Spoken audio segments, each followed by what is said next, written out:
Hello and welcome to the Deep to India podcast. My name is Sean. Joining me today is James. James, welcome on. G'day. How are you? Good.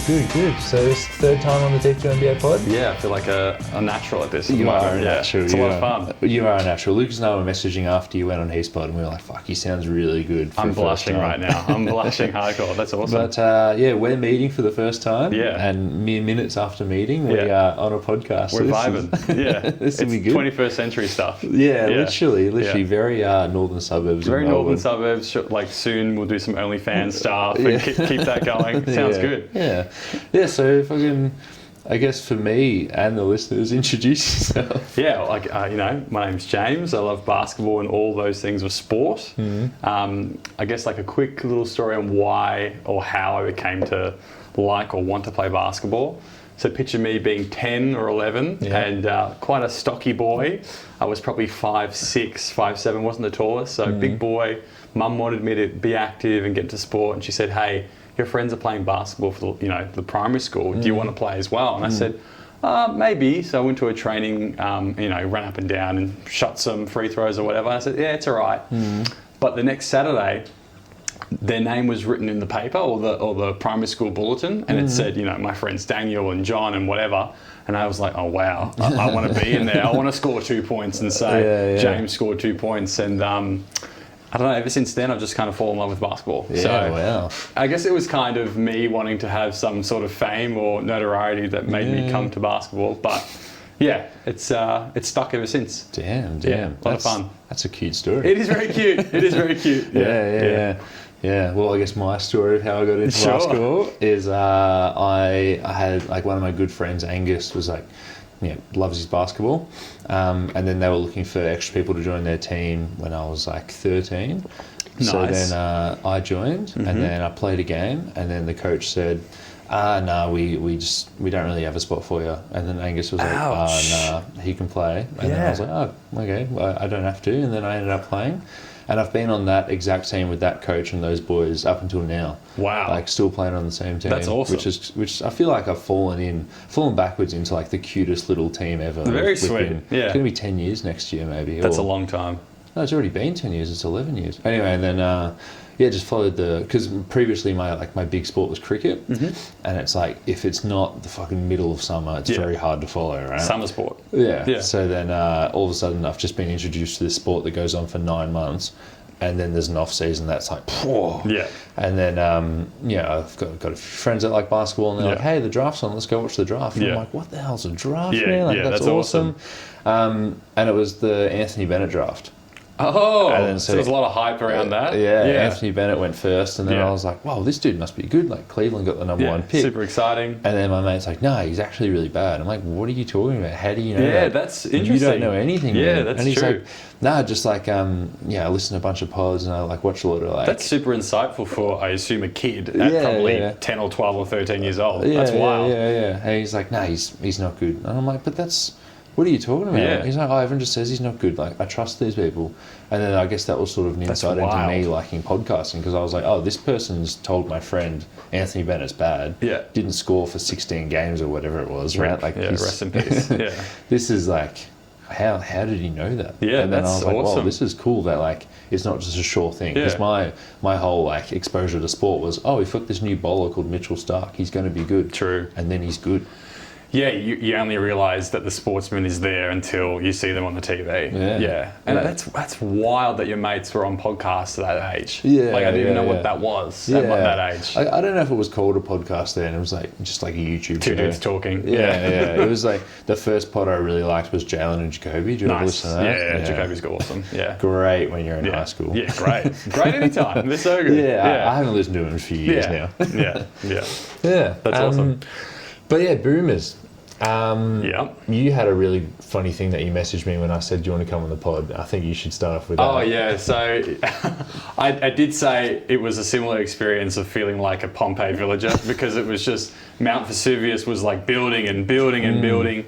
Even when we had a 24-point lead, it obviously doesn't mean anything anymore in NBA or sports or players of that caliber, because it's always runs of, 2 quick 3-pointers, a timeout will happen. I just thought that Jokic was going to start to percolate and start kind of warm up, and he did. And I think we can get into it more, but I think like the major talking point is just Nikola Jokic is unbelievable. Yeah. Like he is the best basketball player at the moment and for a long time. And I don't know if it talks more about Australia, but I think just Jokic is a freak of nature. Yeah, like he's so bloody good. It's insane. And like when they were down by 24 points, you see Jokic like coming back, like one of his teammates made like a defensive error, and then he's like waving his arms while running back, and it's like, wow, he's fully so animated in a quarter-final game, or semi-final game. He's like so animated. This dude that probably actually can't keep up with Josh Giddey, right? And he's saying like, just don't give him like whatever it was. And it's like, wow, he really cares. And then he just slowly chipped away at it, and just as he's done with the Denver Nuggets for years and years. Like there's no safe lead against him, and especially when like your lead was predicated on like that run by Patty Mills at the start, which I will say I didn't watch live. I tuned in at the start of the second quarter. Well, you can live vicariously through me because I was snuggled up into bed and I had the phone like on my side, like watching the screen, and like I was like, Patty, that's a bad shot. Oh, winning. Okay, no worries. Oh, Patty, that's another bad shot. Oh, winning. Okay, no worries. And like he would just crisscross applesauce Jokic and then just like pull up and just bang, bang, bang. I think he scored 20 in the first half, and it was just like, wow, maybe we've got like a chance, and we are hitting everything, and like Duop Reith is hitting threes and just like massive dunks. It was awesome, but that was rough. The last couple of minutes of the game, the OT, I think it was 85-80. We've got possession. Giddey's bringing the ball up. There's 2 minutes left.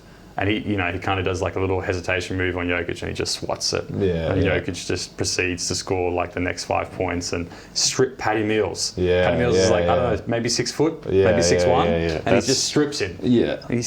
That's crazy. That's a physical feat for the height stuff, not just the get hands. Down and bend and take the ball away. Crazy. That hurt. Yeah, and like the shot, I think it was in the fourth quarter where Giddey's like, it's like that LeBron against Pascal Siakam on the shot. wrong side, and still using your right hand. It was like awesome. And that was like so cool, but it's like, this isn't very repeatable. Horrific. It was just like, what are we doing?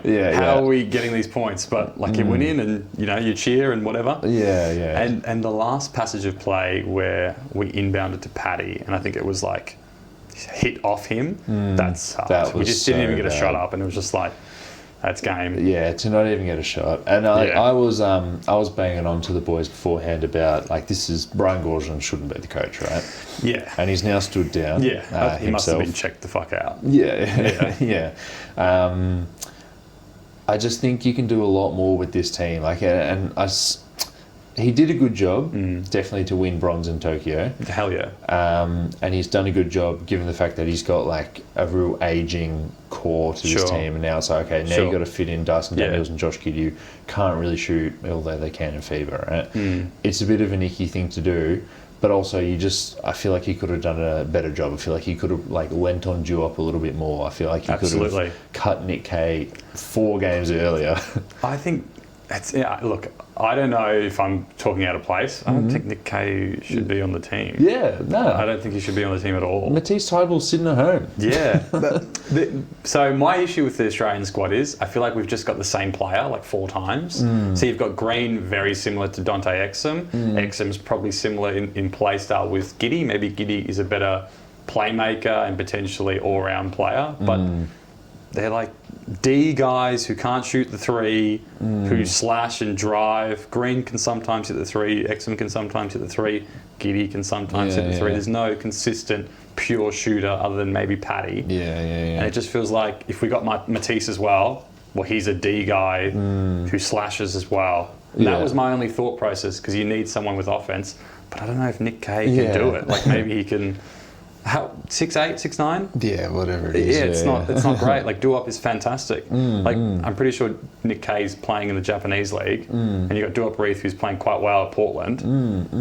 Why aren't we starting him? Like I know Jock's good, and he should be a centre. But Duop can play. Yeah, but also you can play 2 centres. Like absolutely. In FIBA as well. Who gives a shit? Yeah, and if you're not going to get the spacing from, like you mentioned, like Green and Green, Exum and Giddey, and it's like also throw Dyson Daniels in there. If you're not going to get the space in there. Dyson played so poorly. He plays.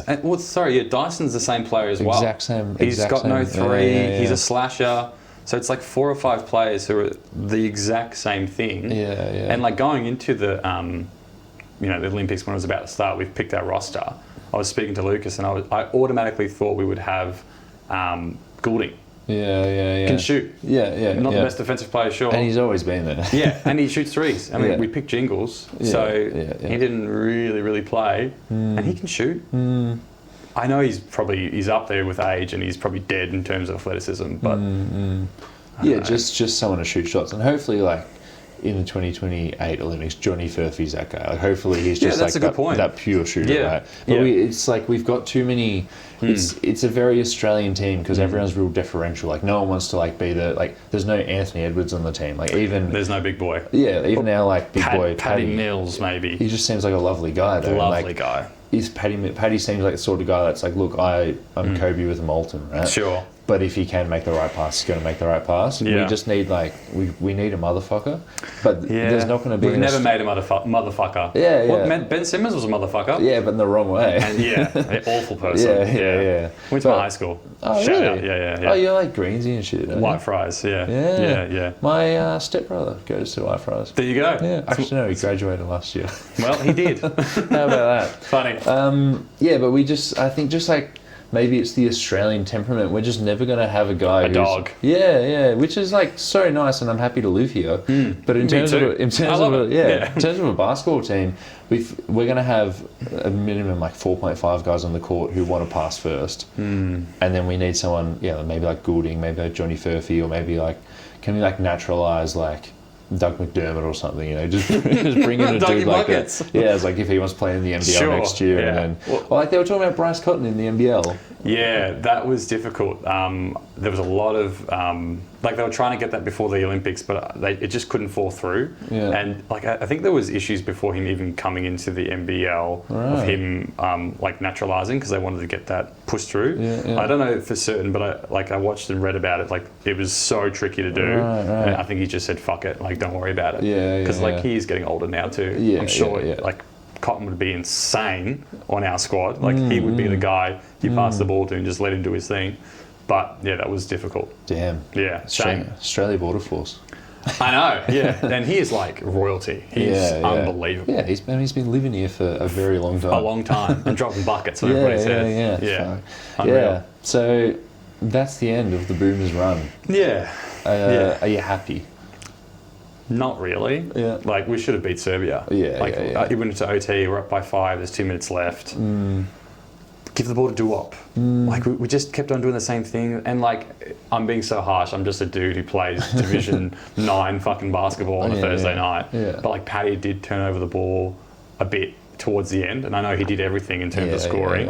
And so did Giddy. It was just shit passes, and we just kind of capitulated towards the end. I mean... All that it would have eventuated is us playing America. Fine, we lose, whatever, and we play for bronze, which is fucking awesome. But that was the ceiling. That's what it is. Yeah, it's.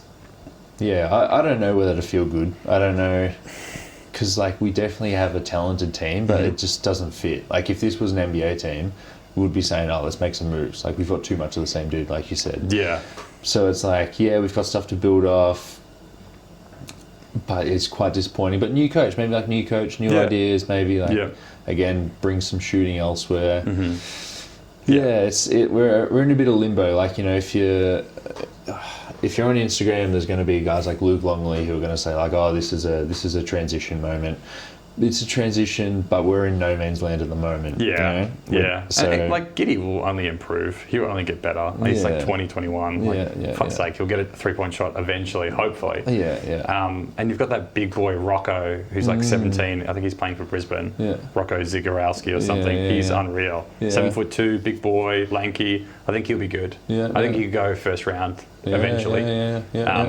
But we'll see. Yeah, and it was Luke Travers. There was a report today that he is now like left Melbourne. Is that right? And I haven't seen that. No, that's news to me. That's cool. He left. There was like an opt-out in his contract. So I am pursuing NBA opportunities. Which should be every NBL contract. Yeah. So the report said that Cavaliers. Yeah, the Cavs. The report specified that it might not be with the Cavs, but he'll be doing something around there. Okay, so like he'll go there and potentially get traded? Just like if he... I guess this sort of stuff happens around Summer League, where it's like as soon as Summer League finishes, if the Cavs are like, hey, we don't want him, there's going to be Yeah. other teams that are like, Yeah. well, we just watched him, we won, and the Yeah. timing's a bit weird, but Yeah. I mean, I remember he's going over, which is 60th pick or something like that, or 58th pick, which is unreal. yeah, good haircut as well. Good haircut, Yeah, good player as well. Yeah. Well, that's a loss for the United team. Yeah, yeah. What other notes we got there about the Olympics? We've got. Yeah, I mean we can go through the box scores, but I guess we're a couple of days late there. Yeah, Vaseline Micic down at the end of the game, just old man plays. Big 3-pointer, like that just absolutely wrecked us. Yeah. Awful. And that old man pass where he goes up for the jump shot and flings it forwards. Yeah, nice. It's good. Yeah, Paddy just got destroyed there. He just didn't look for 1 sec. And then they did that replay where there's the 360 camera. Oh yeah. Where they pause it and then rotate around. And I was like, oh, poor Paddy, you're so good. But this we've got one 5 play angles. where he got smashed. Yeah. Nice. What do you think about that camera, by the way? Cool. Like, I mean, whatever. More footage, good footage, right? Yeah. I don't know if we need a whole 360s, but whatever. I mean, it's not in the NBA. Like, I think the NBA's got like the two angles, but yeah, we're innovating in Paris. We're innovating in Paris, 2024. I like it. Yeah. Yeah, I didn't watch the other games, but Canada lost to France. Yeah, that was early in the morning. Rudy Gobert was benched to start the game and ended up playing like 5 minutes or something. I think it was 3 minutes, which is smart. Yeah. Which is great. Yeah. What are your thoughts on the whole Rudy Gobert existing thing? Just being alive? What are your thoughts on Rudy Gobert? I don't think he should not be. I'm not alive. Not the existing, just as a basketball player. I think, he was definitely a defensive stalwart. What's the word? Stalwart. Yeah, sure. For a long time. Yeah. I think it's time to, if I was Timberwolves, maybe look to transition or trade or change. I think you can get someone for a whole lot cheaper. Like a Mitch Robinson. I'm not saying trade for it, but get something for a lot cheaper who can do the same thing, like dunk and defend. I know he's a defensive player of the year. I know he's a great defensive player. He shouldn't have won, in my opinion. Wemby should have won, but that's another story. I think it's, I don't know. I don't appreciate, he's got no offensive game.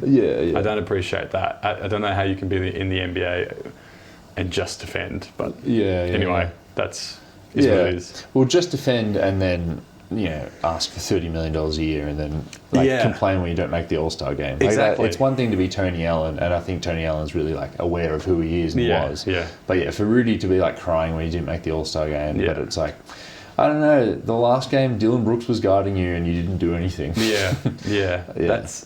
It's a tricky situation because it's he's obviously winning these accolades.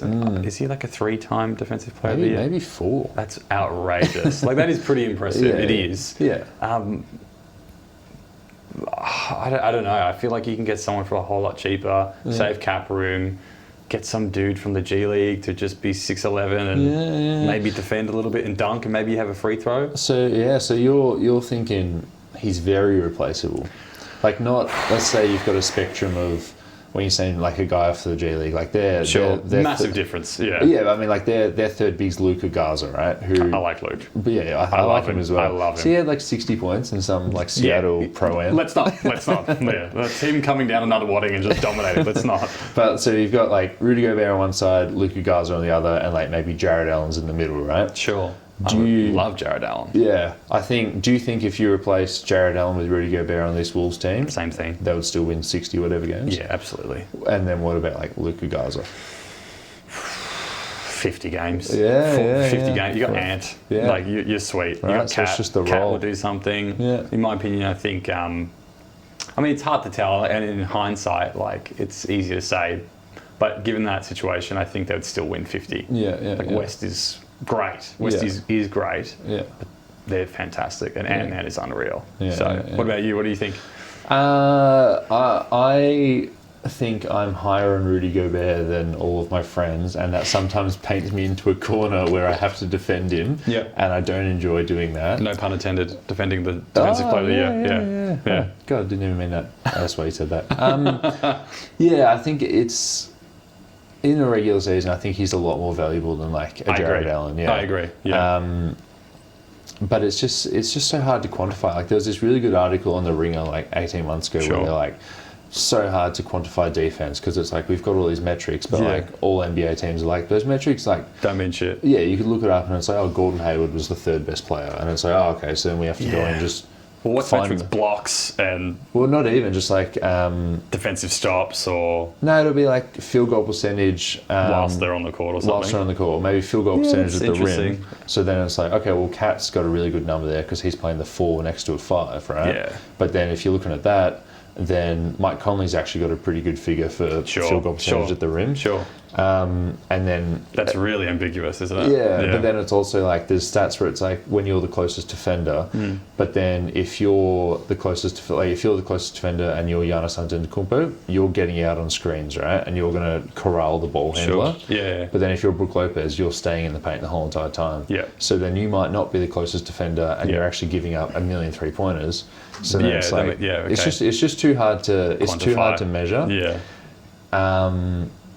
So I don't know. I just know that when he plays, they win. But then when the playoffs come, his weaknesses get exposed. Yeah, I mean, he like 4s or 3s play on him, or he plays on a 3 and he's in the corner, which is obviously very smart. And he's got to play up, and then he just gets beat. And when he's not in the paint, he can't do anything. Yeah. Which is so. I think there must be something to his rim protection that is better than everything else, right? Sure. Yeah. But his weaknesses are just so weak that, the Terrence Mann will just shoot him out of a game, Which is wild. Yeah, Like a 6'5" Terrence Mann, or whatever, how tall he is in the wing, just shooting on him. Yeah. Upsetting. I think we're going to invent some new defensive metric like 10 to 15 years from now, and we're going to look back. And like we're going to look back even further and go, oh my God, Bill Russell was like the best, so good. Yeah. We're also going to look back and go, wow, like Rudy Gobert was this good. Yeah. But then it's like Bill Russell can obviously like do things on the other end, right? Sure. That's what I think. Yeah, and I think probably I was, and I am. I think everyone's probably a bit harsh on Rudy. I mean, He's French. He's French, yes. And like 4 times Defensive Player of the Year. Like, I mean, you can get into 10 fights, and you can't like always say it was somebody else's fault. Like he's won the trophy 4 times. It's not. It can't be luck once, maybe luck twice, maybe 3 times, 4 times. I don't know. There's some purpose or some reality in that. Yeah. And like he's won 4, Kawhi's got 2, and Draymond's got 1. That seems unfair. That is wild. Yeah. Wow, that is wild to think about. Marcus Smart's got 1 as well. Drew Holiday's got 0. You forget about guards winning that, don't you? Yeah. There wouldn't be many. No, it was Smart and then Gary Payton before it. And that's it? Yeah. That's fucked. Yeah. Maybe MJ won one. Oh, yeah, maybe. Yeah, I think you're right. I think yeah. that year, like defensive, and then MVP. Yeah, sure. And then finals MVP. Yeah. I think Hakeem did that as well. Like I was like going back being such a nerd. It was like 94 when they won. It was like, oh, he won everything. Like he won MVP, finals MVP, defensive player of the year. I'm like, Jesus Christ, this guy's insane. Yeah. Anyway. Yeah. Off topic. It's good. It's good to tang. Yeah. All right, news of the week. Not much. It's actually all based out of Utah. The first one is that Lauri Markkanen and the Utah Jazz have agreed on a 5-year deal, a renegotiate and extend, giving him for $238 million across 5 years. This coming from Shams Charania, Anthony Slater, and Tony Jones of The Athletic. This was signed a day after, or what are we now? Are we the 8th or we're the 8th? So it was signed 2 days after the August 6th deadline, which means that he can't be traded for 6 months, which pushes him right up to the trade deadline, which means that he can't be traded for the whole entire next season. So he will remain on the Utah Jazz for the entirety of the 24-25 season. Very smart by Utah. Yeah, it was. It seems like it was Markkanen's choice. Do you reckon? Oh, really? Markkanen could have still got his money. Okay. And been trade eligible the day of the deadline. So he wants to stay in one place potentially. At least for 12 months. I mean, he's only got control over 12 months. So that was the because I listen to. I'm a Warriors fan. I assumed. It's for people who don't know, I've got a tattoo on my forehead. So this is like the last dude available that we can get that we want. Okay. And we were like, we're happy to trade. From all the reporting I'm hearing on all the various Warriors pods I listen to. Sure. We could trade for him just as he is, just as an expiring contract. Yeah. But he wants financial security, so like through the back avenues, it was like, look, sign the extension before August 6th. We can trade for you like come December 15 or whatever, right? But then the fact that he says, no, I'm actually going to I'm going to wait until I can't be traded, so then he gets the control. This Cool. is I like that. a decision by him. Yeah, that's mad. Yeah, Not for you, but... yeah, well, now, God, there was this pod I was listening to, it was like called Lauri Watch Day 36, Sure. and they just talked about baseball. Nice. Which wasn't great for me at all. Okay. But yeah, now all the Warriors pods are like, what are we going to do? Like, what's next? And honestly, I don't know. Yeah. Is there many key targets in any sort of free agency, or? No, all like the best free agent out there who we can't afford is Markel Fultz, right? So there's no free agents, but in terms of trade targets, there's Brandon Ingram and Zach LaVine. I did see that Zach LaVine one. Yeah, I don't mind it. We came out and said we're not trading for either of those guys. Hilarious. After Lauri Markkanen resigned. Yeah. So you bit that in the butt. Yeah. Well, stranger things have happened. Yeah, I'm sure people have reneged on that before. Yeah. I don't want Zach LaVine, but I think I'm sure Zach would like to be out of Chicago. Fresh start. Yeah. I think he's very much done as a basketball player. Yeah, I had the same vibe with Lucas. I think he's dead, unfortunately. But maybe he can get some resurgence. Yeah. Like he was playing for USA, I don't know, 4 years ago, it feels like, 5 years ago. He was great. He was playing so well. Yeah. He was like legitimately an all-NBA guy. Marquee player. Yeah. And then injuries. Just Chicago'd. Really, it's true. If MJ wasn't there, it's just an awful franchise. Yeah. D-Rose, but then you just get injured. You get Chicago'd. Yeah. But yeah, so what do you think about Lauri Markkanen wanting to be in Utah? Good for him. Yeah. Get your bag, 5 years deal, that's great. It's a contract, it's secure, you've got money, you're paid. I think he's a good player. But your question is, what do I think about him in Utah? And we talked about it before the pod slightly. I'm shrugging my shoulders for the people listening. Who cares? Utah is so whatever. And it's very sad that there's only 5 clubs in the NBA that are exciting or people care about. But Utah looks exciting when you're in the stadium and you're in the second round or first round of a final. But I don't know. It just seems such a hole in the nicest way. It's it's a nothing franchise. But do you like his fit on the basketball team? If you're Lauri Markkanen, you're 27 years old, and you're let's say he's got 4 more years of really good basketball, right? Sure. And the next best player is maybe Keontae George, who's he might be an all-star in 4 years. Yeah, I think he will be. Yeah. Walker Kessler, who there's murmurs that they're trying to trade him. Yeah, I think he's gone. Right. Yeah. Cody Williams just got drafted. I don't know what you think about him. Yeah. He's fine on 2K. I've given it a run. Nice. Good research. Yeah.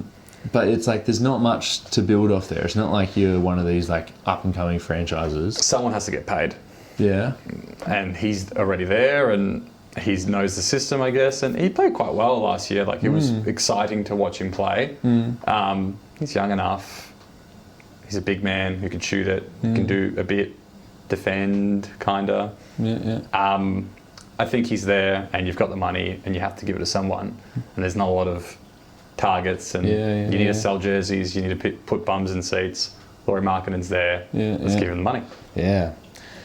Damn, that's just Is that... That's... Yeah. It's just sort of it's just a bit grim. It's just I sort of... You like to think every player wants to win a title, right? Sure. So it's how many titles is he going to win if he lives out the rest of this contract here? 0. Yeah, or maybe it's because the Spurs were one of the teams that put their hat in the ring and were like, we'd be interested in trading for Lauri Markkanen. That'd be cool.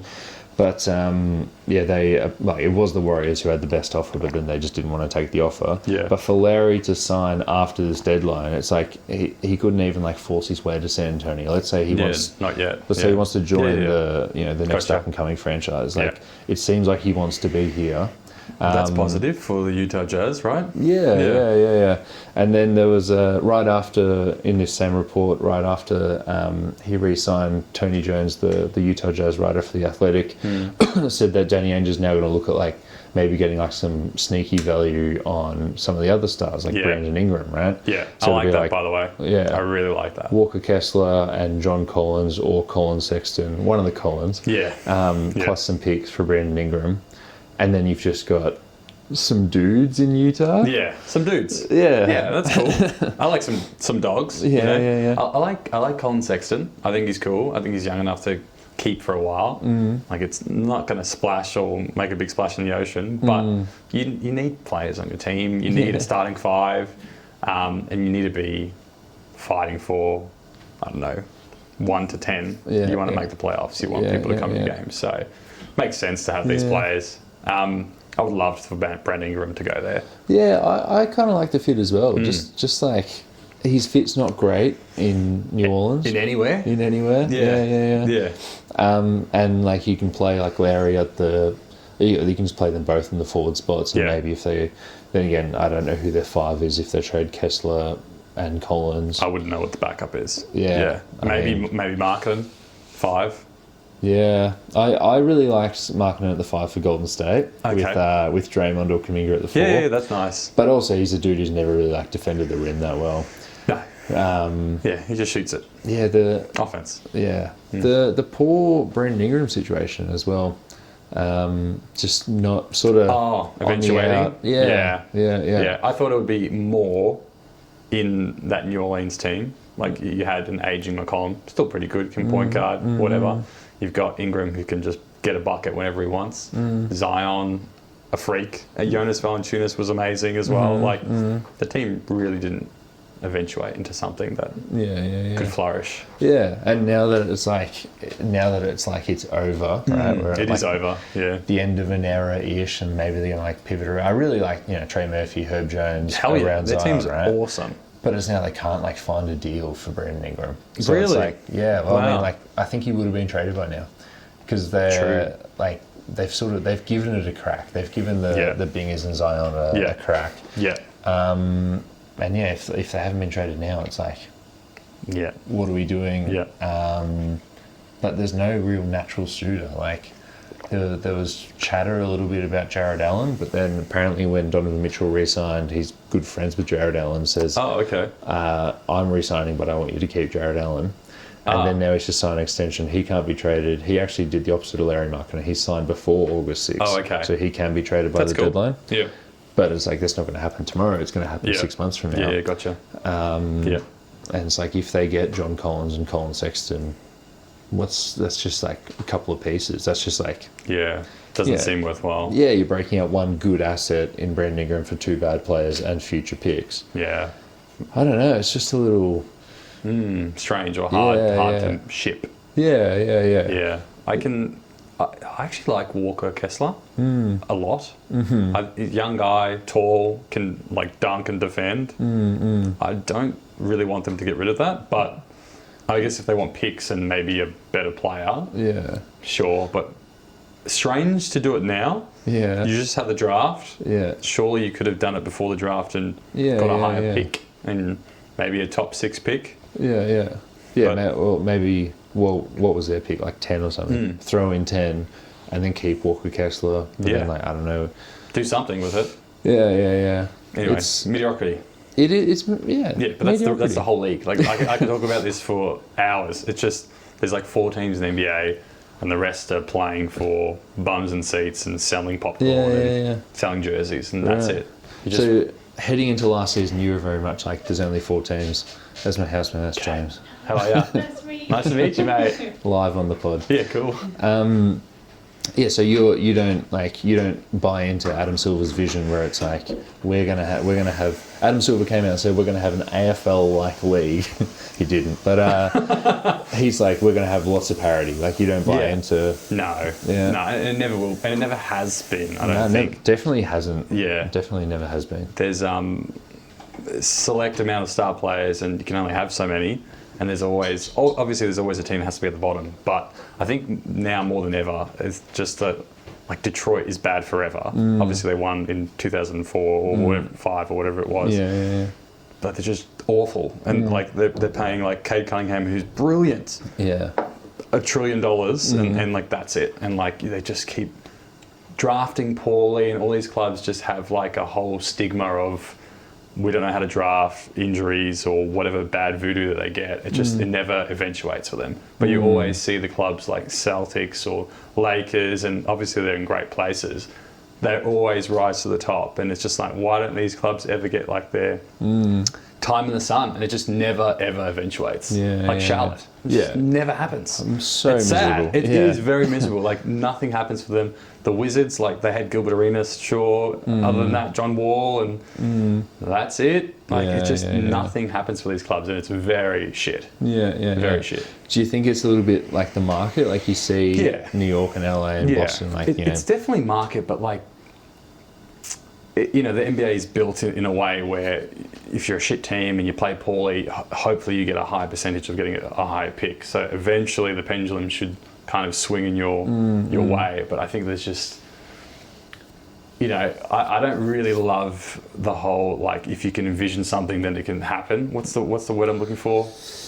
Manifesting. Yeah. Like, I don't really believe that, but a lot of athletes do. And you watch the Olympics, they say, I manifested getting the gold medal. None of these clubs can manifest because they've never seen them their club be successful. It's hard to manifest, whether it be your culture or the CEOs. It's hard to manifest something when it's never happened before. So, and these clubs with Boston and Lakers obviously have always been there. Maybe that has something to do with it. The higher ups aren't drafting properly. And then if you can, like, break the mold, you get a movie made about you, and it's Moneyball or something. It is quite sad. All right. I guess. Your thoughts on it? I'm just more hopeful, like, where it's like, oh, fuck, maybe Mark Williams can be something, He hasn't played basketball in about 9 months, but Sorry to bring the pod down. No, not at all, mate. You're very entitled to your opinion. I saw this TikTok yesterday where there's like the final buzzer went in a Freo game, and then there's like this dad and he's brought his kid to the footy. The buzzer goes and the kid just falls to the ground and screams. He's like 5 years old. And then the guy behind him filming was like, mate, it just keeps going. Like, he can't scream after every game. And I thought that was quite funny. That is funny. Pain, I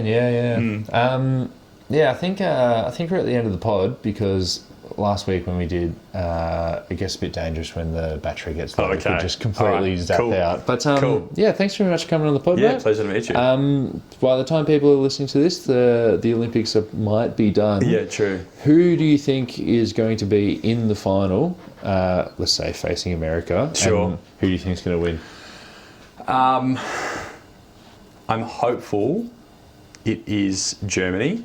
I think they've got probably the strongest side outside of America, obviously, and potentially Serbia. And obviously with their most recent success at the FIBA, I think Germany can push them at least till half time and see what happens. Yeah. And that's all you need. That's who you're rooting for, Germany? Absolutely. Yeah. It's pretty hard not to. Yeah. Dennis Schroeder in the Deutschland jersey, so mint. So cool. So mint. God, some of the jerseys are pretty good just across all the Olympics. Yeah, definitely. And Germany have been nailing it. Yeah. And see, they took their... do you watch soccer at all? I like soccer, yes. You know how the Euros in Germany, like the German pink was like the highest selling jersey of all time. Really? Yeah. It's like the first time they've ever changed up from their colours. Wow, that's awesome. Yeah. That's and wicked. it was like, and then gangbusters. Yeah. That's cool. So now they've brought that pink into the Olympics. So now some German, like... That's mad. Like we were watching the gymnastics, I guess like they also just changed colours anyway, but some of the other German teams are wearing a bit of pink. Cool. Which is pretty interesting. Very, very cool. Very cool. Pink with the Deutschland. I like it.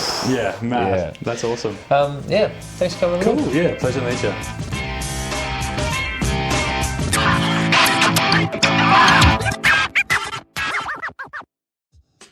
This episode of The Deep 2 is presented by Gelateria Bicco, the official gelato of The Deep 2. Gelateria Bicco, handmade gelato in the heart of Brunswick. The Jeff Van Gundy Tribute Show is your fortnightly dose of the lighter side of basketball, hosted by me, Marco. And me, Lucas. We take a more laid-back approach, talking about the NBA, the WNBA, FIBA basketball, culture, whatever tickles our fancy or grinds our gears. The show is filled with great guests, classic gags, and a healthy dose of tangents in honour of the great man himself. The Jeff Van Gundy Tribute Show, fortnightly on the Deep 2 Podcast Network. Loves just talking about the league, certain things like that.